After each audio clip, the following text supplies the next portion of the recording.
Assalamualaikum warahmatullahi wabarakatuh. Ita kan ba ahsing Sheikh amasung aikoigi Maulana sing yaubiri. Khana tana ba haibaduni aina thamjaning bo wafam amadi. Aikoigi tarikat ki lambi asida bait tawraba murid singna. Yamna hek section gada ba wafam amadi aikoigi tinna tonari ba missing asine. Tinna tori tonari ba mise aigidi naglaushuni aduga mangjanabasu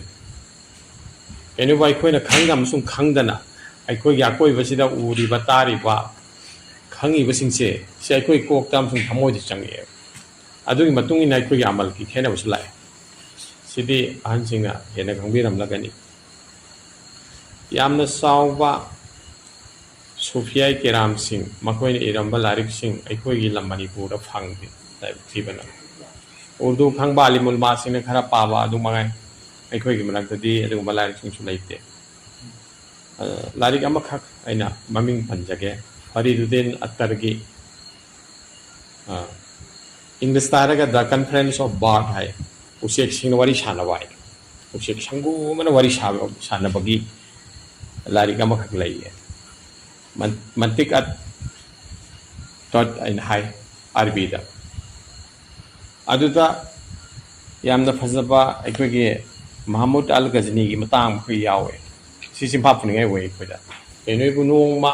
Mahmud Ghazni gi Mahmud sina ning thausina lambi da sagon tong ga lakpa matamda koigi sing da sing janba al lamana ma gi sing du luman badagi lambi da thadna leiba tanja amata ning thausina hange ba nang gai dawrabage nang gi kokthong du tharaga phamna leirabate ena haibata ai halloire aduna aina hinna bagi suba nomba sida tungti singjan ba chatli aduna ngasi di wadana ai pothare mandi bani in hai adani thaudu ma din thauni khangda dana mana hayaba ai gi mateng amtang pang ngamgodra ina ngamgani kari gi ngamoy dage in hai adu ore wadai kokthong jum thongkat piramo in hai ansin sing kokthong gu thongkat pire aduga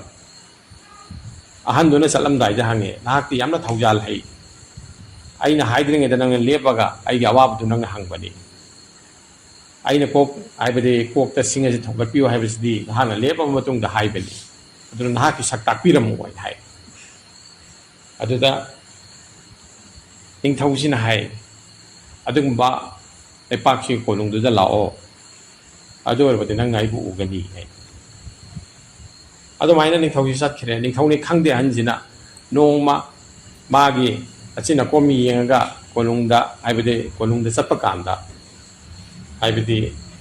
kanana lakhalli bano aibismena hallamana mafam sida lao haibani aduni haibse thongak pasingna su hana khangbire kene bo sumba hallama lakani sakal surat sumai tawba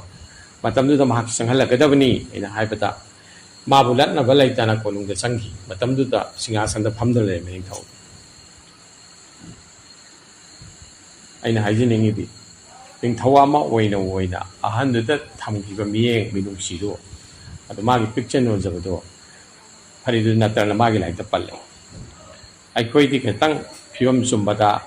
aikoi gi halat kitang phabada sen thung kitang bai bada ilma kitang leibada madrasa dagi mahi masing kitang hek tamlak pada minchat kitang leibada aikoi di napal chawi picture no jabado aikoi bi mangki adu aikoi gi tarikat ki lambi sidati picture no jab sia yam picture no jo haibani madudi kana mongi khuya gi fullo aduga baulam ba laitena khangadabani hai kari gino haibo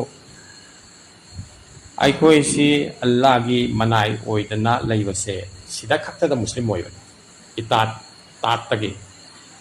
adugo tarikat ta leiraba singsidi atugyamna manai oyu hai madudi manai oyu hai english harage sibo servant hood hai manai gi manai uidriba makai aikoi se aseng bamuri tamoi ngamoi manai oinna bagi damak ta picture no jal se adugyam sangi madudi Muhammad adi Ghazni gi Mahmud ning thauduna singyon ba mugi manaka lekpi adugo sing thongat piki sigi makhata wari mu mana palle maduna kari no aikoi da tambiri si he haibata marup mapang kanaga thamgani habisine aikoi ji marup mapang thamdana hingba ngamdaba mi ne mioi baisi ꯑꯗꯨꯅ ꯃꯔꯨꯞ ꯃꯄꯥꯡ ꯊꯝꯕꯁꯤꯗ ꯃꯨꯔꯤꯠꯁꯤꯡꯅ ꯈꯜꯂꯨ ꯍꯥꯏ ꯃꯔꯨꯞ ꯃꯄꯥꯡ ꯊꯝꯕꯩ ꯃꯑꯣꯡꯁꯤ ꯍꯥꯟꯅ ꯇꯔꯤꯀꯠꯀꯤ ꯂꯝꯕꯤꯁꯤꯗ ꯆꯠꯈ꯭ꯔꯕꯁꯤꯡ ꯑꯗꯨꯒ ꯃꯔꯨꯞ ꯃꯄꯥꯡ ꯑꯣꯏꯌꯨ ꯍꯥꯏ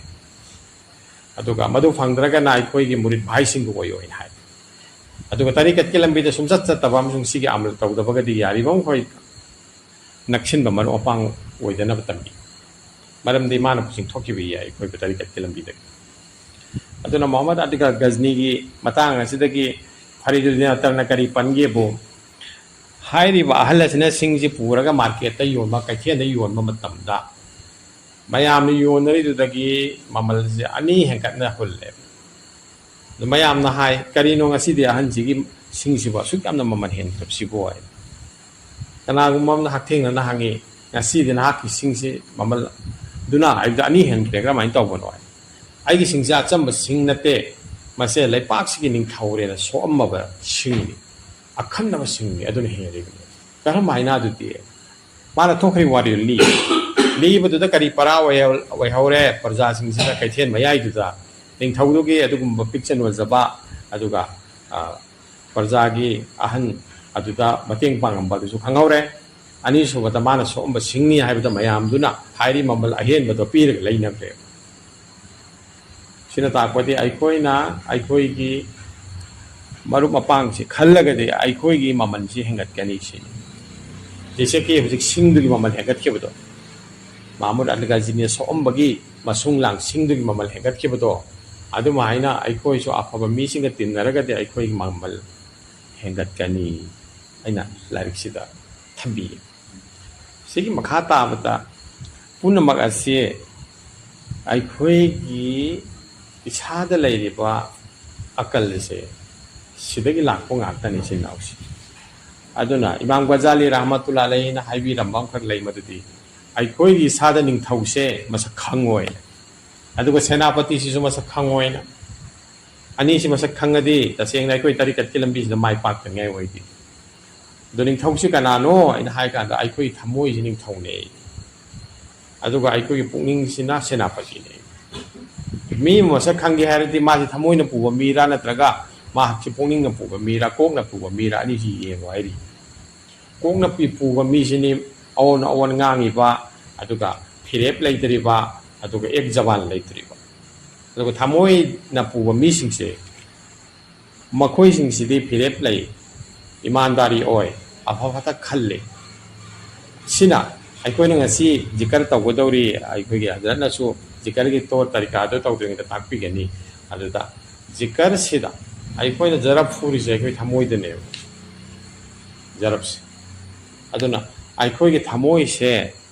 ꯊꯃꯣꯏꯒꯤ ꯃꯤ ꯑꯣꯏꯅꯅꯕꯅꯦꯕ ꯑꯩꯈꯣꯏꯅ ꯖꯔꯞ ꯐꯨꯔꯤꯁꯦ ꯊꯃꯣꯏꯕꯨ ꯁꯦꯡꯇꯣꯛꯅꯅꯕꯅꯤ ꯊꯃꯣꯏꯕꯨ ꯑꯅꯥꯕꯁꯤꯡ ꯑꯗꯨ ꯀꯣꯛꯍꯟꯅꯅꯕꯅꯤ ꯑꯃꯁꯨꯡ ꯊꯃꯣꯏꯒꯤ ꯑꯁꯦꯡꯕ ꯃꯄꯥꯡꯒꯜ ꯔꯨꯍꯥꯅꯤ ꯑꯗꯨ ꯂꯥꯛꯅꯅꯕꯅꯦꯕ ꯑꯗꯨꯅ ꯁꯤꯒꯤ ꯊꯃꯣꯏꯕꯨ ꯁꯦꯝꯕꯒꯤ ꯂꯝꯕꯤꯅꯤ ꯍꯥꯏꯌꯦ ꯇꯔꯤꯀꯠꯀꯤ ꯂꯝꯕꯤꯁꯦ ꯑꯗꯣ ꯑꯩꯈꯣꯏꯅ ꯈꯪꯗꯦ ꯇꯧꯐꯝ ꯊꯣꯛꯑꯦꯅ ꯑꯗꯨꯝ ꯃꯇꯧꯏ ꯑꯗꯣ ꯑꯩꯈꯣꯏ ꯊꯃꯣꯏꯁꯦ ꯀꯌꯥꯝ ꯁꯦꯡꯉꯕꯒꯦ ꯀꯌꯥꯝ ꯐꯒꯠꯂꯕꯒꯦ ꯑꯅꯥꯕꯁꯤ ꯀꯌꯥꯝ ꯀꯣꯛꯑꯕꯒꯦ ꯍꯥꯏꯕꯅꯆꯤꯡꯕꯁꯦ ꯑꯩꯈꯣꯏꯅ ꯈꯪꯖꯤꯟꯗꯦ ꯑꯩꯈꯣꯏꯗ ꯂꯩꯔꯤꯕ ꯅꯥꯄꯟꯁꯤꯡ ꯑꯅꯥꯕꯅꯤꯗꯣ ꯑꯩꯈꯣꯏꯗ ꯆꯥꯎꯖꯔꯤꯕ ꯉꯟꯖꯔꯤꯕ ꯑꯅꯥꯕꯅꯤꯗꯣ ꯃꯤꯒꯤꯅ ꯊꯥꯒꯠꯂꯒ ꯍꯔꯥꯎꯔꯤꯕ ꯅꯥꯄꯜꯒꯤ ꯁꯔꯨꯛꯅꯤꯗꯣ ꯃꯤꯅ ꯎꯕꯤꯗ꯭ꯔꯒ ꯑꯩꯈꯣꯏꯅ ꯁꯗꯒꯥꯕꯨ ꯑꯣꯏꯔꯣ ꯈꯩꯔꯥꯠꯄꯨ ꯑꯣꯏꯔో ꯗꯥꯟꯕꯨ ꯑꯣꯏꯔꯣ ꯄꯤꯖ ꯄꯤꯊꯛꯄꯕꯨ ꯑꯣꯏꯔꯣ ꯃꯤꯅ ꯊꯥꯒꯠꯄꯤꯗ꯭ꯔꯕ ꯃꯤꯅ ꯈꯪꯕꯤꯗ꯭ꯔꯕ ꯄꯦꯟꯕ ꯉꯝꯗ꯭ꯔꯤꯕꯅꯤ ꯄꯨꯝꯅꯃꯛ ꯑꯁꯤ ꯑꯩꯈꯣꯏ ꯀ꯭ꯂꯥꯁꯀꯤ ꯃꯇꯥꯡꯗ ꯂꯥꯛꯑꯦ ꯑꯗꯨꯅ ꯑꯩꯈꯣꯏꯗ ꯂꯩꯔꯤꯕ ꯑꯅꯥꯕ ꯀꯤꯅꯥ ꯊꯔꯨꯝ ꯑꯗꯒꯤ ꯑꯩꯈꯣꯏꯒꯤ ꯑꯁꯥꯎꯕ ꯑꯗ ꯑꯄꯥꯝꯕꯗ ꯉꯝꯈꯩ ꯂꯥꯜꯂꯤꯕ ꯄꯨꯝꯅꯃꯛ ꯑꯁꯤ ꯑꯩꯈꯣꯏꯒꯤ ꯊꯃꯣꯏꯒꯤ ꯑꯅꯥꯕꯅꯤ ꯑꯗꯨꯅ ꯑꯩꯈꯣꯏꯒꯤ ꯊꯃꯣꯏꯒꯤ ꯑꯅꯥꯕꯁꯤꯡꯁꯤ ꯀꯣꯛꯍꯟꯅꯅꯕꯒꯤꯗꯃꯛ ꯁꯤꯒꯤ ꯖꯔꯞꯁꯦ ꯁꯤꯅ ꯃꯇꯦꯡ ꯌꯥꯝ ꯑꯣꯏ ꯇꯧꯕꯇꯕꯨ ꯖꯔꯞ ꯐꯨꯔꯦ ꯑꯩꯈꯣꯏꯅ ꯇꯁꯕꯤꯍꯥꯠꯁꯨ ꯆꯠꯊꯔꯦ ꯍꯥꯏꯕꯗꯤ ꯑꯩꯈꯣꯏ ꯋꯥꯖꯤꯐꯥꯁꯤꯡꯁꯦ ꯆꯥꯡ ꯅꯥꯏꯅ ꯆꯠꯊꯔꯦ ꯑꯗꯨꯒ ꯃꯁꯥꯒꯤ ꯅꯤꯡꯊꯧ ꯑꯣꯏꯒꯗꯧꯔꯤꯕ ꯊꯃꯣꯏꯁꯤ ꯌꯦꯡꯁꯤꯟꯖꯗ꯭ꯔꯕ ꯑꯗꯨꯒ ꯊꯃꯣꯏꯒꯤ ꯑꯅꯥꯕꯁꯦ ꯂꯥꯏꯄꯣꯛꯇ꯭ꯔꯕ ꯊꯃꯣꯏꯁꯤꯅ ꯑꯍꯤꯡꯕ ꯊꯃꯣꯏꯒꯤ ꯃꯥꯏꯀꯩꯗ ꯂꯥꯛꯇ꯭ꯔꯕ ꯑꯗꯨ ꯑꯣꯏꯔꯒꯗꯤ ꯏꯁꯥꯒꯤ ꯃꯨꯍꯥꯁꯥꯕꯥ ꯏꯁꯥꯒꯤ ꯕꯤꯆꯥꯔꯁꯦ ꯈꯪꯖꯗꯕꯅꯦ ꯗꯨꯀꯥꯟꯒꯤ ꯑꯩꯈꯣꯏ ꯍꯤꯁꯥꯞ ꯇꯧꯏꯅꯦ ꯑꯗꯨꯒ ꯑꯩꯈꯣꯏꯒꯤ ꯏꯁꯥꯗꯗꯤ ꯍꯤꯁꯥꯞꯁꯦ ꯇꯧꯖꯗꯦ ꯇꯔꯤꯀꯠꯁꯤꯗꯗꯤ ꯍꯤꯁꯥꯞꯁꯤ ꯏꯁꯥꯅ ꯏꯁꯥꯒꯤ ꯍꯤꯁꯥꯞꯁꯦ ꯍꯦꯛ ꯇꯧꯖꯗ꯭ꯔꯕ ꯑꯗꯨ ꯑꯣꯏꯔꯒꯗꯤ ꯀꯥꯈꯠꯄꯒꯤ ꯂꯝꯕꯤꯁꯤꯗ ꯆꯠꯄ ꯉꯝꯃꯣꯏ ꯀꯥꯈꯠꯄ ꯉꯝꯃꯣꯏ ꯋꯥꯡꯈꯠꯄ ꯉꯝꯃꯣꯏ ꯑꯩꯈꯣꯏꯒꯤ ꯗꯔꯖꯥꯁꯤ ꯋꯥꯡꯉꯣꯏ ꯃꯨꯔꯤꯠꯇꯒꯤ ꯃꯨꯔꯥꯠ ꯑꯗꯨꯒ ꯑꯜꯂꯥ ꯇꯥꯂꯥꯒꯤ ꯃꯔꯨꯞ ꯋꯥꯡꯊ꯭ꯔꯕ ꯋꯥꯂꯤꯒꯤ ꯊꯥꯛꯇ ꯌꯧꯈ꯭ꯔꯤꯁꯤꯡꯁꯦ ꯃꯁꯥꯅ ꯃꯁꯥꯒꯤ ꯍꯤꯁꯥꯞ ꯂꯩꯕꯁꯤꯡꯗꯨꯅꯦ मोहासाबा लेबसिंदुना अदुना मसाना मसागी हिसाब से करीनो हाइबबु मसागी थमोई की फिल्म भी यंगशिन बने तसेंबदे अखोई की थमोई से मखल अहुम थोना ले हाय अमना असीबने ये अमना अनाबने या बदुगा अमना अहिंग बने अहिंग बकल सलीम हाय कुरानदा तोयना तोयना आलिम सिंगना अखोई द बयान पीबदा कल सलीम मतांग हाइबीरी इसा इशू अमसुंग अखोई के माल दौलत ना है आखिरत करीमत कानरोय सुपनगी कल सलीम अहिंग थमोई पुदना लाक्पा मखोई सिंग अदु नतना है अखोई द बयान द तोइन तारीदना सिगे अहिंग थमोई कल सलीम से सिगी थाकी यवरकनबने अखोई होनजरीस अदुना सिगी हिसाब से अखोई इसाना इसाबु यिंगसिन बताय अदुना इसा मसक खंगबा आइना तोइन तोइन हाइरिसि इसा मसक खंगबगी लंबीनी तरीकत की लंबी से इसा मसक खंगदे अल्लाह बुसु खंगोय हाइरिबा नत्रो मन अरफा रब्बहु फकत अरफा मन अरफा नफ्सहु फकत अरफा रब्बहु वेला एक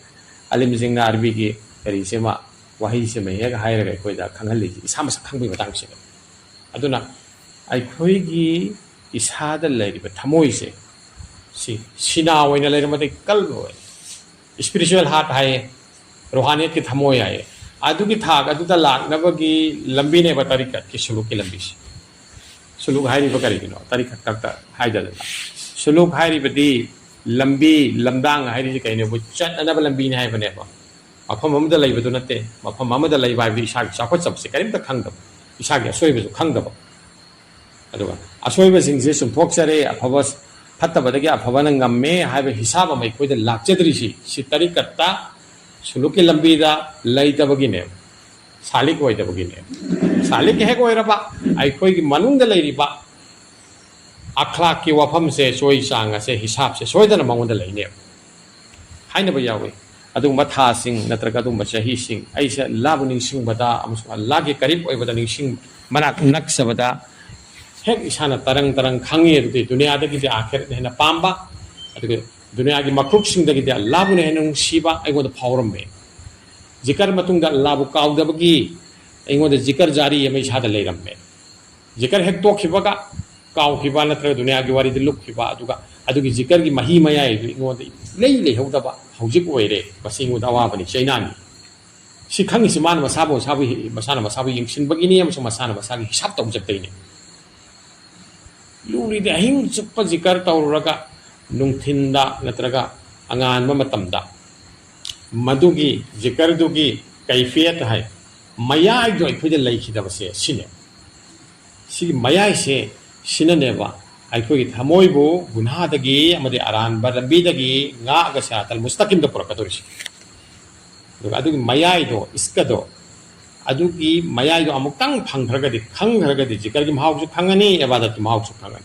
अदुना दुनियादगी कैथेनदगी सोरोक्तगी फंबा लैबा चटपा मतम लेनपा काउथोअगा सुफैगी रामसिंगना मागी मागी मुकाम सारगा लेलम्मी मे लेरमी मे करिननो इसके इलाही दुनने अल्लाह गा मागा लैनरिबा निस्बते इलाही दो मरी दो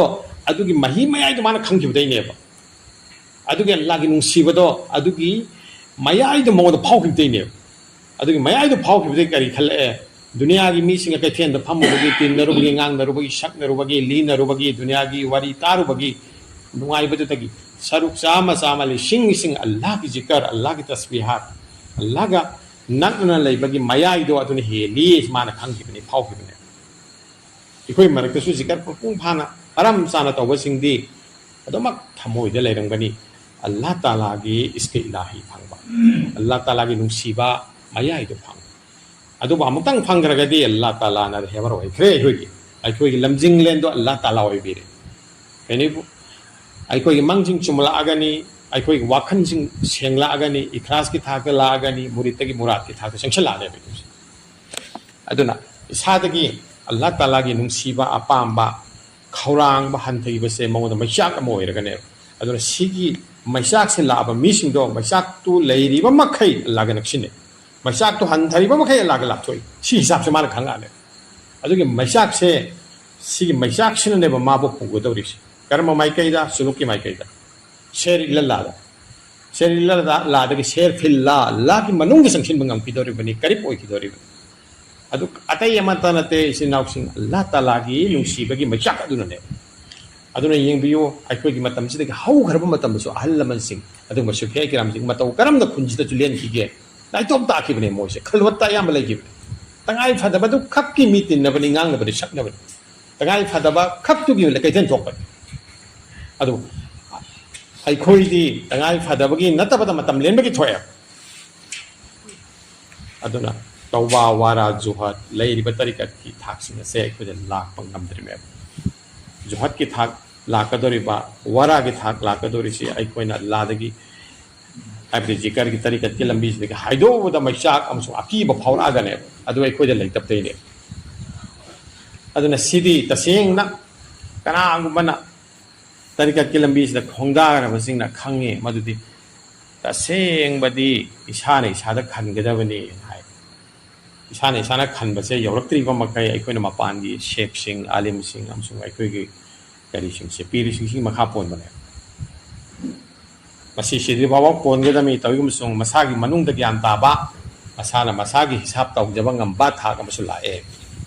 maduk pun mak lir ka sheikh sing ta han sheikh sing gi mod lawi am sung mating phangi legum sung ai khoi di morita mo oiraga ai khoi na ai khoi gi sheikh sing de ne natraga sheikh mak lai trabasu akhanga hai khalifa adagi kari phanga ba sing ijazat phanga ba sing di leidana amal tawra ba sing makhoi manakta sangagane akhoi gi amal du dagi phanglai iba asar sing du lim ngam de bai ko kainoi bo adugumba asar ma leite khoi ta aina sumaina hafta si sumba wazifa si natraga 40 din si singumba wazifa si da pusi len ma matam da aingo da ahong ba la en he sa hai ngam de ahong ba soidana la ka da bane bi sin naus aise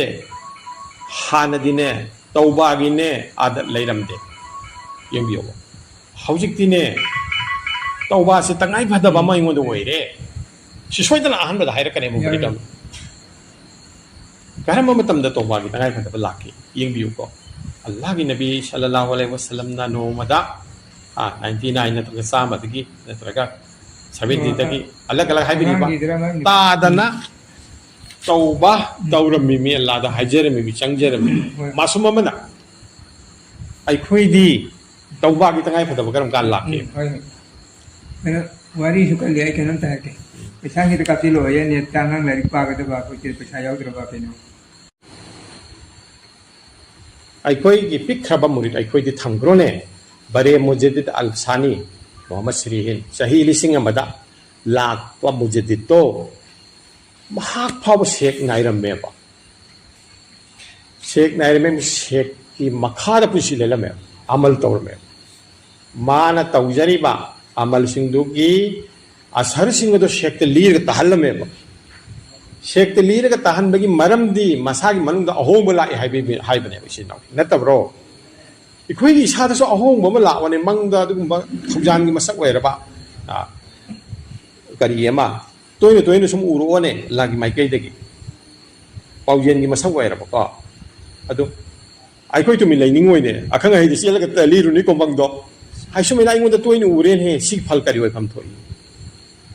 natraga na ai pongning da sumai na phawre ne ai thamoi sumai na phawre ne allah gi minglen lo basida sumai na oiren he hana mana da ba kai fet ama mawong ma la en he na hai tu min lai ngam moy aduna ai khoi da sheksing makhong da changdri se sumna gi wazifa khak tambagi natabada ai khoi da amal sing tawbada ahong balak te ne ahong balak na bai khoi no na da bane ahing ba thamoi kalba salim amagi chada thamoi si senge e ai je muklisa mo ere muklisa abdi muk abdi ikhlas thamoi bo har halata thamuk khuding makta phibam khuding makta achumba aseng boda tawna ba hona na bagi isagi nungi bisharama ikhlas ki thak sangsin jari boda muklis ni dana muklisin singjini dana sidaki amuksu muklas hai ba wahai amaso tarikat ke lambi sida alim sing highway aduna muklis tagi karmana muklas yawra ibano la ibano hai bagi potse atei mutana te masagi manung da ahong bala gane aduna tawba gi tangai phada basi ahan ba da phawra kane bai sin naus karam matam da tawba phawgani matam pun makta lagal loina raga hingbang ngamna na bohona rakane sing bumurit sing allah gi zikar da matam pun makta hingbang ngamna na bohona rakane अफब खयालात अफब वाखल सिंगा लोइनने हिंबा ngamnaba honarакani magi nazariya chumnaba honarакani nazariya sida miyeng sida makal ani ni amana puningi thamoi gi miyeng ama amana mapan gi miyeng ama animak chumnaba honarакani ado punamak se sidane choi sang anem awang la pa matam sidane ba toba gi tangai phatrisi ai sibo yaudren he gi puningi film se ai gi nazariya si ai gi miyeng si chumdrene ai gi khayalat ai gi puningi film ai gi wakhalo si chumdrene sigi matang sidane ba mori singna toba gi tangai phadaba laisi adudi hotnariba mujahada tawriba sing adugi mafamda toba gi tangai phadaba lai haiba natro adudi ai khoi gi mori sing di mujahada tawba mujahid na toy tamne tang pan sina lan phamni aduga ai khoi na lan sok nariba mujahid ni haiba posho ge tabane Allah gi nabi sallallahu alaihi wasallam na lal lamadagi halakpa matamda ai khoi apik palan dagi jihate sagir dagi achouba jihate akbar madala ibani na habi madam sabe kiram singh hangat chaki hauji karam jihate akbar achouba lanno en habi na sana sagi manung da leiri ba fatagi lan duni na habi simuri singh wakan to pam thoe the shum bagi thak se lakpa matam da morit amana masagi pungning bo thamoi bo gunagi lambi dagi hingaga lagi lambi da onsin na bo honara ko da tauba haiba se mo compulsory were yung biyo tawbagi hek tangay fadaba laba kana gumbamada adu oirabadi kangbiro suluk ki lambida mahak darja ama thak ama kakhatcherabani thangabane na adu matung da wara hai Allah gi akibase magi thamoi da phawrakane ai khoi da akibase makhl ani da phawe a moi ba akibadi Allah gi aran bata pi ba chairak to adu ga ki ba phawe somena ai khoi na khongsat la mai ko gi kari hazrat ka loina chale bas kan di da adu da ai khoi khongloi ma khang na hai ai ngo da paraw hok jabani ko wara ba yamna wara matam jir man hai ba ya Allah namaz se nang ki ba ta ki shon bani ko ai hai dai na ta ba ta ki tang kai no ma phawe ba sa da la le hai jab na te ko की बदगी सोन bye नमाज थादोक पदा अखोय the फंगदा गुना सिंग दुगी की बगी सोन bye बने सिसु ईमान की सरुक अचौबम नत्रो तयगुम सु नुंसी बगी अपाम बगी अल्लाह ग नक ननिंग बगी वाफम दु खितंग तुंगोय नरमी हाय बनी द हाय बता इसा इसा की थानरा अदना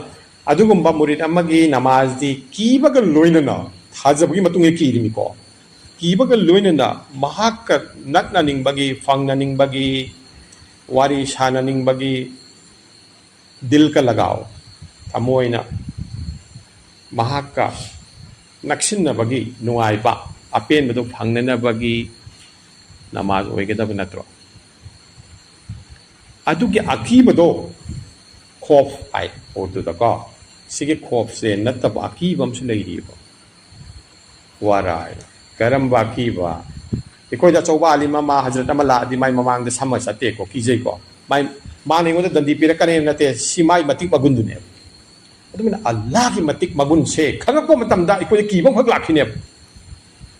तिंथाउगी सिंगासन मनाक त फम मनाई हिंदु किरंगनी दा आ गेट वांग द लेब दैदि अदुमाइना अल्लाह ताला गा मुरिसिंगना खरदंग नक नबा फंगबा हौरक पदा मागी मतिक मगुन से खंगबा हौरक पदा थमोइगी अकीबा अम्मा फावरकनिये असिगुम्बा अकीबा फावखरब सिंगसे मखोय अरानबा लंबी दगी ngakpa ngama ani gunagi lambi dagi ngakpa ngama agani amale sale afava thabak sing tawba ngama agani sina tarikat ke ani suba station ni hai thak ne tawba gi matung da waras silak pham thu e khoi thamoi gunagi lambi sidagi Allah Ta'ala gi chau bangan ba mayam adugi aki bana ai khoi bi hingna bagi maramam oi hen pham thoe zikar tawri bagi maksad pandam adu oi gedori bani ai khoi na ai khoi gi wazifa sing pangthok sa bagi asar phal adu oi gedori de ahum sobada zuhat hai bo him lai zuhat hai badi ne thadok pa hai bani ꯀꯔꯝ ꯍꯥꯏꯅ ꯊꯥꯗꯣꯛꯄ ꯑꯩꯈꯣꯏꯅ ꯖꯥꯏꯖ ꯑꯣꯏꯕ ꯄꯣꯠꯇꯁꯨ ꯊꯥꯗꯣꯛꯄ ꯌꯥꯏ ꯖꯥꯏꯖ ꯑꯣꯏꯕ ꯄꯣꯠ ꯃꯊꯦꯜ 5 ꯆꯥꯕꯁꯨ ꯖꯥꯏꯖ ꯑꯣꯏꯕꯅꯤ ꯇꯧꯔꯝꯁꯨꯡ ꯃꯊꯦꯜ 5ꯁꯦ ꯑꯩꯅ ꯆꯥꯅꯤꯡꯉꯦ ꯅꯠꯇ꯭ꯔꯒ ꯃꯊꯦꯜ 2ꯁꯦ ꯆꯥꯅꯤꯡꯉꯦ ꯅꯠꯇ꯭ꯔꯒ ꯄꯦꯟꯅ ꯆꯥꯅꯤꯡꯉꯤ ꯁꯤꯁꯤꯡꯁꯤꯗꯒꯤ ꯑꯩꯈꯣꯏꯅ ꯄꯦꯟꯕꯗꯣ ꯍꯦꯛ ꯇꯥꯜꯂꯨꯕꯗ ꯑꯩꯅ ꯃꯊꯦꯜ 5 ꯆꯥꯅꯤꯡꯉꯤꯕꯗꯣ ꯊꯨꯡꯅꯕ ꯍꯦꯛ ꯍꯣꯠꯅꯔꯨꯕꯗ ꯑꯩꯈꯣꯏꯗ ꯗꯨꯅꯤꯌꯥꯒꯤ ꯑꯄꯥꯝꯕꯅ ꯐꯥꯈꯤ ꯑꯩꯈꯣꯏ ꯊꯃꯣꯏꯁꯤ ꯐꯥꯈꯤ ꯑꯗꯨꯅ ꯑꯩꯉꯣꯟꯗ ꯁꯦꯛ ꯑꯃꯈꯛꯅ ꯍꯥꯏ ꯑꯩ ꯅꯪꯅꯅꯦ ꯌꯥꯝꯅ ꯍꯦꯛ ꯆꯥꯅꯤꯡꯉꯕ ꯑꯗꯨꯒꯤ ꯄꯣꯠꯇꯨ ꯇꯣꯛꯊꯣꯛꯑꯣꯏ ꯅꯪꯅ ꯌꯥꯝꯅ ꯍꯦꯛ ꯄꯥꯝꯃꯕ ꯄꯣꯠ ꯑꯃ ꯗꯨꯅꯤꯌꯥꯒꯤ ꯄꯣꯠꯇ ꯐꯪꯗ꯭ꯔꯁꯨ ꯀꯥꯏꯗꯕ ꯑꯗꯨ ꯄꯣꯠꯇꯨ ꯇꯥꯟꯅꯔꯨꯔꯅꯣꯏ ꯀꯩꯅꯣꯕ ꯅꯍꯥꯛꯀꯤ ꯄꯨꯛꯅꯤꯡꯒꯤ ꯗꯨꯅꯤꯌꯥꯒꯤ ꯑꯄꯥꯝꯕꯗꯣ ꯍꯥꯠꯂꯣꯏ ꯇꯁꯀꯥꯏ ꯅꯞꯁ ꯍꯥꯏꯕꯗꯨꯅꯤꯀꯣ ꯏꯁꯥꯒꯤ ꯅꯞꯁꯄꯨ ꯇꯁꯀꯤꯌꯥ ꯇꯧ ꯍꯥꯏꯕꯗꯨꯅꯤꯀꯣ ꯑꯗꯨꯅ ꯍꯥꯠꯂꯣꯏ ꯑꯗꯨꯅ ꯁꯤꯒꯤ ꯖꯨꯍꯠꯁꯦ ꯐꯤ ꯃꯔꯣꯜ ꯃꯔꯤ ꯊꯝꯕꯁꯨ ꯉꯝꯃꯤꯅꯦ ꯑꯗꯨꯕꯨ ꯑꯅꯤꯗꯁꯨ ꯁꯦꯠꯄ ꯌꯥꯏꯅꯦ ꯁꯨꯃꯥꯏꯅ ꯑꯩꯅ ꯉꯝꯃꯒꯁꯨ ꯇꯧꯗꯕ ꯌꯨꯝ ꯃꯊꯣꯜ 3 ꯁꯥꯕ ꯌꯥꯏꯅꯦ ꯃꯊꯣꯜ ꯑꯃꯈꯛꯇ ꯂꯩꯅꯤ ꯑꯩꯗꯤ ꯁꯤ ꯈꯛꯇꯅꯦ ꯑꯩꯒꯤ ꯇꯉꯥꯏ ꯐꯗꯕ ꯑꯅꯤꯗꯨ ꯍꯦꯟꯒꯠꯂꯨꯕꯗ ꯗꯤꯈꯥꯋꯥ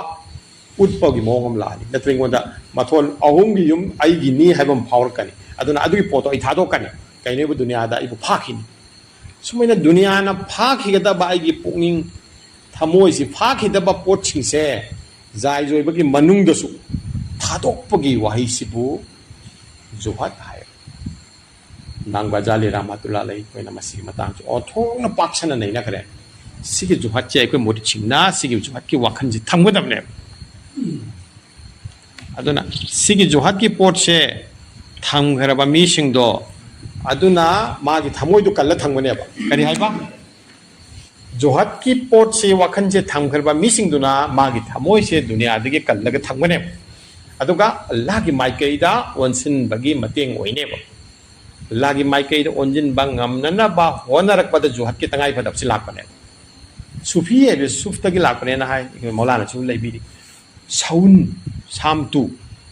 ꯍꯣꯡꯕ ꯅꯥꯏꯗꯕ ꯃꯆꯨ ꯅꯥꯏꯗꯕ ꯐꯤꯁꯦ ꯁꯨꯝꯕꯁꯤ ꯁꯦꯠꯂꯒ ꯁꯨꯐꯤꯁꯤꯡꯁꯤꯅ ꯄꯨꯟꯁꯤ ꯂꯩꯂꯝꯃꯦ ꯑꯜꯂꯥꯍꯒꯤ ꯊꯧꯔꯝꯗ ꯍꯣꯡꯕ ꯅꯥꯏꯗꯕ ꯐꯤꯖꯣꯜꯁꯦ ꯁꯥꯎꯟ ꯁꯥꯃꯇꯨꯒꯤ ꯐꯤꯁꯦ ꯑꯩꯈꯣꯏꯅ ꯃꯈꯟ ꯃꯊꯦꯜ ꯃꯆꯨ ꯃꯌꯥꯝ ꯑꯃ ꯇꯧꯔꯤꯕ ꯏꯁꯇꯥꯏꯜ ꯇꯧꯔꯤꯕ ꯃꯌꯥꯝꯁꯤ ꯅꯠꯇꯕ ꯑꯗꯨꯅ ꯑꯗꯨꯒꯨꯝꯕ ꯍꯣꯡꯕ ꯅꯥꯏꯗꯕ ꯐꯤꯖꯣꯜ ꯑꯃꯈꯛ ꯁꯦꯠꯈꯤꯗꯨ ꯖꯨꯍꯠꯀꯤ ꯈꯨꯗꯝ ꯑꯃꯅꯦꯅ ꯍꯥꯏꯌꯦꯕ ꯃꯈꯟ ꯃꯊꯦꯜ ꯁꯦꯠꯄꯒꯤ ꯃꯍꯨꯠꯇ ꯑꯗꯨꯅ ꯁꯤꯒꯤ ꯖꯨꯍꯠꯀꯤ ꯄꯣꯠꯁꯦ ꯊꯥꯗꯣꯛꯄ ꯍꯥꯏꯕ ꯄꯣꯠꯁꯦ ꯑꯩꯈꯣꯏꯗꯅꯦ ꯇꯉꯥꯏ ꯐꯗꯕ ꯑꯗꯨꯒ ꯇꯧꯗ ꯌꯥꯗꯕ ꯑꯃ ꯑꯣꯏꯔꯛꯀꯅꯦꯕ ꯀꯔꯤꯒꯤ ꯃꯁꯨꯡꯂꯥꯡ ꯑꯜꯂꯥꯍꯒꯤ ꯃꯥꯏꯀꯩꯗ ꯑꯩꯅ ꯑꯣꯟꯁꯤꯟꯕ ꯉꯝꯅꯕꯒꯤꯗꯃꯛꯇ ꯑꯜꯂꯥꯍꯒꯤ ꯖꯤꯀꯔꯗ ꯄꯨꯟꯁꯤ ꯂꯦꯟꯕ ꯉꯝꯅꯕꯒꯤꯗꯃꯛꯇ ꯑल्लाहगी माइकैदा सुलुक्ता चुमद्रिंग ताब लंबेल अदुदि चटपा ngamnabidamta मकसदती अल्लाह की मनाक नकपनी अल्लाह ने याबी बनी याम चावो हाई दे हरगा अल्लाह बु फंगबा कायना हाई मधुमक्ति कोने सीन नत्रगसु अल्लाह ने याबी बा हाइबसि काफी अल्लाह ने याबी बा हाइबा वाइसि यामना चावो पोरे याबी वाइसि अदुना सिगी याबी बसि फंगनबगी दमक्ता आइखोइना दुनियागी अपेन बतानबा असे थादोपम चंगे सिगी मतुंगदा तौबागी मतुंगदा वारागी मतुंगदा जुहदगी मतुंगदा फकीराना जिंदगी अमा लाए है इचम संबा सादाई जिंदगी लैजरीबा खरन पेंतोकपा अदुगम पुंसी मरेलमा फकीरी जिंदगी अमा लाए है अल्लाह की नबी सल्लल्लाहु अलैहि वसल्लम फकीरी जिंदगी वैकिको लेपा कया जोई तौरबा इस्लाम खुदुम दे लैरा अब मतुंगदगिसु अदुगम अचम बा पुंसी अमदा पुंसी लेनजिको फकीरी जिंदगी की खुदम पांदा मामा नमूना दे अल्लाह की नबी सल्लल्लाहु अलैहि वसल्लम दगे कोन फंगे अचम पुंसी अदुगी अचम पुंसी अदु अखोई मुरिद सिंगना तरीकत की लंबी द खोंगारि बमसुं चलिबा सिंगना निंगसिंग फमथोए अचम फकीरना जिंदगी अमा लाक्त्रिबा मकय अखोइना अल्लाह की जिकर से तत्तबमसुं अल्लाह की जिकर की लंबी सिदा अल्लाह के नकननबा फंगननबा लंबी सिदा सुलुक सिदा चप्पा ngамोय फकीराना जिंदगी से हेक नत्रिबम का करिगिनो हाइबबु फकीराना जिंदगी ना कोया तंबी मखक लइए मदुदि नहाकी दुनिया दा लइरि सिंगसे नहाकी ने खलि सिंग नहाके पाउ नते आइगी पुनमक लइरि सिंगसे आइगी नते से हाइद्रि फावबा खंद्रि फावबा आइकोइना फकीराना जिंदगी दगी लापा गमोय आइगी दखल दा लइरिबा अदुगा आइगी खुत्ता आइगी हकोइदन लइरिबा पुनमक से आइगी नते अल्लाह खकीने ने हेक खंद्रिबा मखै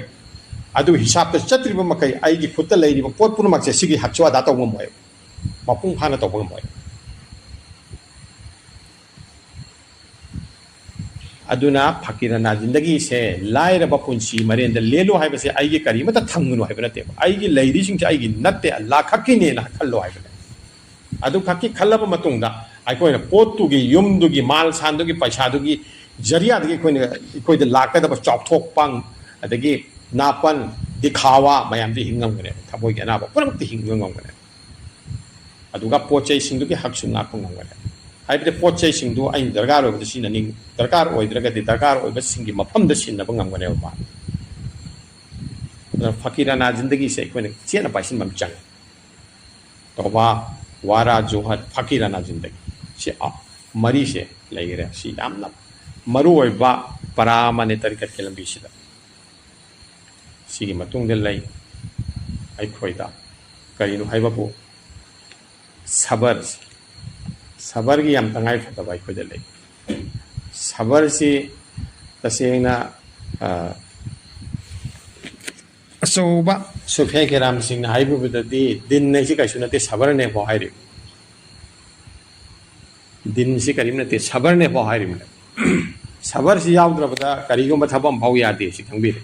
ꯑꯗꯨꯒ ꯑꯩꯈꯣꯏꯒꯤ ꯋꯥꯖꯤꯐꯥꯁꯤꯡꯁꯤ ꯁꯕꯔ ꯌꯥꯎꯗ꯭ꯔꯗꯤ ꯂꯣꯏꯕ ꯉꯝꯗꯦ ꯃꯨꯔꯥꯀꯥꯕꯥꯒꯤ ꯊꯥꯛ ꯌꯧꯔꯕ ꯃꯨꯔꯤꯠꯁꯤꯡꯅ ꯃꯨꯔꯥꯀꯥꯕꯥꯒꯤ ꯊꯥꯛꯇ ꯆꯪꯁꯤꯟꯕ ꯃꯇꯝꯗ ꯁꯕꯔ ꯌꯥꯎꯗꯕ ꯉꯝꯗꯦ ꯑꯗꯒꯤ ꯑꯇꯣꯞꯄ ꯋꯥꯈꯜꯁꯤꯡ ꯆꯪꯁꯤꯜꯂꯛꯏꯕꯁꯤꯡꯁꯦ ꯁꯕꯔꯅ ꯏꯟꯊꯣꯛꯇꯕ ꯌꯥꯗꯦ ꯑꯗꯨꯅ ꯁꯕꯔ ꯍꯥꯏꯕ ꯄꯣꯠꯁꯦ ꯃꯁꯤ ꯃꯨꯔꯤꯠꯁꯤꯡꯒꯤꯗꯃꯛꯇꯗꯤ ꯑꯆꯪꯕ ꯏꯁꯦꯟꯁꯤꯌꯦꯜ ꯑꯣꯏꯕ ꯄꯣꯠ ꯑꯃꯅꯤ ꯁꯕꯔꯒꯤ ꯃꯇꯨꯡꯗ ꯑꯔꯣꯏꯕꯗ ꯊꯥꯛ ꯑꯃꯈꯛ ꯂꯩ ꯑꯩꯈꯣꯏꯗ ꯔꯤꯗꯥ ꯍꯥꯏ ꯔꯤꯖꯥ ꯅꯠꯇ꯭ꯔꯒ ꯔꯤꯗꯥ ꯍꯥꯏ ꯑꯩ ꯍꯣꯠꯅꯐꯝ ꯊꯣꯛꯄ ꯍꯣꯠꯅꯅꯤ ꯇꯒꯨꯝꯁꯨꯡ ꯂꯩꯔꯤꯕ ꯐꯤꯕꯝꯁꯤꯗ ꯄꯦꯟꯊꯣꯛꯀꯗꯕꯅꯦ ꯑꯜꯂꯥ ꯇꯥꯂꯥꯅ ꯑꯩꯕꯨ ꯊꯝꯕꯤꯔꯤꯕ ꯐꯤꯕꯝꯁꯤꯗ ꯄꯦꯟꯊꯣꯛꯀꯗꯕꯅꯤ ꯑꯩꯗꯤ ꯅꯣꯡꯃ ꯍꯜꯂꯒꯗꯕꯅꯤ ꯑꯩꯗꯤ ꯁꯨꯞꯅ ꯇꯟꯒꯤ ꯂꯧꯇꯥꯡ ꯁꯪꯗ ꯂꯩꯕꯅꯤ ꯑꯩꯗꯤ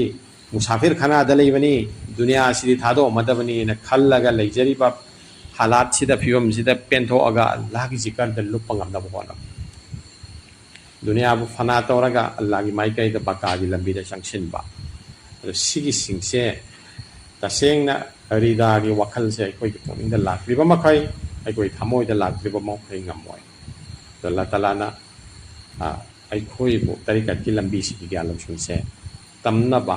ꯄꯥꯡꯒꯜ ꯑꯃꯁꯨꯡ ꯊꯧꯅꯥ ꯑꯃꯁꯨꯡ ꯒ꯭ꯌꯥꯟ ꯂꯧꯁꯤꯡ ꯄꯤꯅꯕꯤꯕ ꯑꯣꯏꯁꯅꯨ तसेंगना बरे मुजिद अल शानी ना मागी मकतबात तो खरा पारे हाईबी मंगले तरीकत की लंबी से शेर लल्लानी अल्लाह की माइकई पांग बनी अल्लाह की माइकई पांग बसे अते इमतन अते ग्यालुक्सी की लंबी ने ग्यालुक्सी की लंबी ने हाईबदी इलम तरीकत की इलम से कोई यम तंग बदबने है हक की इलम तंग बदबने अदो ग्यालुक्सिंगी अदगी सिगी ताली से करीनो है बाबू कोई जनरल की लोमदा पुथोगा हारगना साइंस हाइबने साइंस ने तंगिस सी तौरगद सी फंगी हाइबदो सी तौरगद सी ओय हाइबदो कोज द इफेक्ट हाई इंग्लिश द वहाय हारगन द कोज द इफेक्ट से सिने ये तरीकत सी तौरगद सी फंगनी हाइबसे सिने ये तरीकत सिगी क्या लक्षण से कोई लेगदबने वो सी वजीफा से पांगथोगदे आई थमय याम सेंगनी आई असुयाम मोयगनी अल्लाह ना सुयाम चानबीगनी अल्लाह ना सुयाम नुसीबीगनी अना हाइबा क्या लक्षण से सी खोंसेट ने हाय सी खोंसेट सिदा एस्माउल हुस्ना की मतंग पल्ले अल्लाह की फजब मिंगलेन सी मतंग अल हवान या मालिक या कुद्दुस या रहमान लैलिब सिगी अल्लाह की मिंगलेन से सिगी अर्थ खंगबगा लोइनना सिना अखोगी नोंमोगी पुंसी सिदा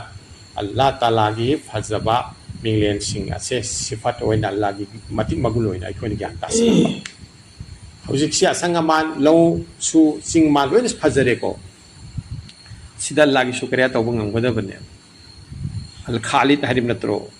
aisem nungsem mapu harim natro sitoi ningsing gadamne ko ningsing biene malem se dona fajare aya fajaba khusem no ma si hai bungamde law man se fajare law sura ka kala ko as yam kana hona badagi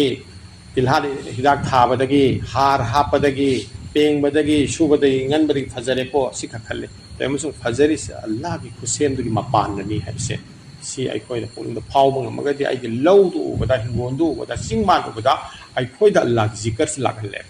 सिनेबा बरे मुझे अल्फसानी ना हाइबीर मिसी अरे तरीकत के लंबी से हम लाई है मा है यम लाई खंगगद इस्माउल मुसना से सिगे ज्ञान तारगदी ने नंग मतम पुरमक तात लागी जिकर दे लेने अल्लाह सुबह को रोई नंग नचा दुना सुदु बदा अर्रहमान सिंग कने थौजा लाई बम पुनि सिंग कने क्या नु सिगरब ममाइनो क्या नु सिगरब मा न नोलक पनो कबलक पनो नत्रा ममा न खाम ngam dri मपा न खाम ngam dri मपु न खाम ngam dri अर्रहमान थौजान हईब मपु अंगांग द हपसिन लगा अको की थमोय द थौजान दो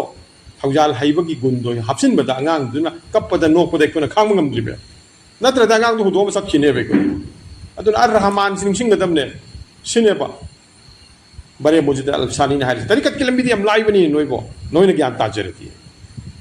लाइव में की पांचम लाइव अदुना अल्लाह की मखलूक सिंह से दुनिया ने न खराब नहीं धोइदना अते इमता नते मकोइना अल्लाहबु करिनोबसी इथोइ इसी मतम मरमदी कोइन ज्ञान तादमो क लेरिबा तरीकत ते बोइ थोके अल्लाह की मखलूक अमते थोके याम नंग थमे सिनेबा हम फजरिस अब्दुल कादिर जिलानी रहमतुल्लाह अलैहि ने करीना ये अल्लाह की खुसेम जो मखलूक सिंह अम हे वो बदा खुसेम दद लेरिबा अल्लाह की सिफत तो गुंदु हे वो होद्रबा अदुम खुसेम दुना अयम जो अल्लाह की मयाइदा फगलांग ओइखिने पल लोइखिने अल्लाह बु काउथोन बे मरम मु हिनगिने पोतु लुखरने हैबनि द पुनिसे अदे पोतु द लेरिबा गुंदु अल्लाह की माइकेदि की लाकपनि को हसि खंगहौद्रगति अदो सिगे खंगबगी तंबीबा से सि इलम तंबीबने अदो सिना तरीकत के आहान ब खोंतांग शेरे अल्लाह जर्नी टू अल्लाह की माइके पांग पाइ से अते हिमतना ते ग्याल लौसिंगी खोंसत ने नंगना उरी बतारिबा खंगिबा मयाम से सिना अल्लाह निंगसिंगबगी मरम म ओहिल्लो अल्लाह का मरी लेनब ग्याल लौसिंग दु तानसिल्लो अदो ओरगति करिगुम अमा फावबा अल्लाह ने अरेमबद सेंगिब नते कुरान दा हरिम से अल्लाह खुसेम से करिगुम अमा फाव अरेमबदा मकसद लेतन पांदम लेतन सेंगिब नते बा अदुदि खुसेम सिंग अदुदा लेरिबा अल्लाह की सिफत सिंग अदो अदु खगप कांदा हुजिके कुरान की वही सिगा सुम खांकदोइने चिंग मानिंगजे पुंगपो पोक मिने हुजिक असंग मान पिकथलेना अलबारी हन्ना न पुथोक मपु हाइदु लाक्तरोसे अदुना तसेंगबदे अल्लाह ताला की मिंगलेन सिगे आथाई कोइना तंगबदबने खंगबदब आइना लारि मसामम इंग्लिश अगारि द मणिपुरी इथोखरब अल्लाह की फजब मिंगलेन सिगे कुरान हम हदीस तक लौरा याम जेनरेन की पोतस लौरा जेनरेन तमने बिसिंग लारि कसु याम चानना इथोखरबने इंशाअल्लाह अदो अदु पाबीबी अदुना लेरिबा अल्लाह ताला की सिफत सिंग से अरेमबा अमत नते ममल यामदबा अमत नते यामना ममल यामी सिसिंगसिदगी खंथरगा अखोइना अल्लाह ताला की निंगसिंगबा अमसुंग जिकर अदो पुरक्पा ngamgani अदो ओरगदे दुनिया सिदा लेना अखोइना 24 आवर से पुंग कुनमरी से अल्लाह की इबादत लेन ngamgani हुकुकुल इबाद अमसुंग हुकुकुल ला अनिमक से मपुंग फाना तौब ngamgani अखोइना नमाजुजु लेरिबा हुकुकुल ला सिगते इबादत ओइना खनगरे हुकुकुल इबाद से आइगी इमागी इपागी इचिनाव हक ngakodu खक्तना ते बिसिनाव आई इपागी हक ngaकदम निने से आइगी करी हुकुकुल इबाद ने सुमे खन्ना करे इसा ngaकदम निने सुमे खन्ना करे अल्लाह की खुसेम खुदिंगमक सिगा आइगे लेनरी हक से सी हुकुकुल इबाद ने बिसिनाव से हदीस मुबारक के दा कनागुंबा हुई गुहादा इसिंग खौरांगना लेरंबदा ओक्तबी नुपी लपचत फजदबी मान माई खुदैदु लुपगा पिथखिबदा मा जनती वे खिरिबगी वकुम एकोइना लागी बिदि तारि बतरो को कुकुली बात ने मेदो इंग्लिश सिंग करी आइगे बो सिगे लंबी सिबु मुसलमान nga सिगे amta lamdraba ina hangi kayuno he ekoi nung lang si lambi sai leram tingkhang gar star kayuno ibu मुसलमान से सत्खी लंबी से तिंखंग तुम्बौ अम ताब से लोखलमे सदका खैरात ने लागी नबी हायर ममीना अदुना कयाम यामना ब्रिटिश सिंगदुना पौ सखंगमे मुसलमान सिंगदुना आम लेलमबनिना अदु हुकुकुल इबाद ने सिनाउसे हक ngagnari mne ba amana magi अदुना हुकुकुल इबाद अमसो हुकुकुल लासे मपुंग फाना इखोइना 24 आवर पुंसी सिदा पूरा पंगमगने बा करीगुंबा अखोइना अल्लाह की माइकैदा अल्लाह की वखनगा लोइना अल्लाह की ग्याल लौसिंगा लोइना पुंसी हिंगबा ngamagat सुभान ताला अखोइ अल्लाह ताला ना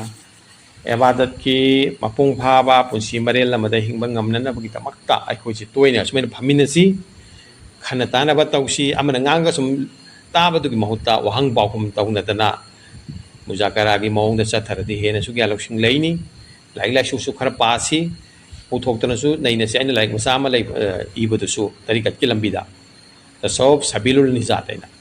तसौब अरान खुबंग लंबीना अदुसु खर नैनबा याब पोट खर यावबन अदु मसिंगसु वखन थमसि सालौता ला तलाना हाइरि बंगांगे बय सामलदा पगमन बिबो सुकाय प्रो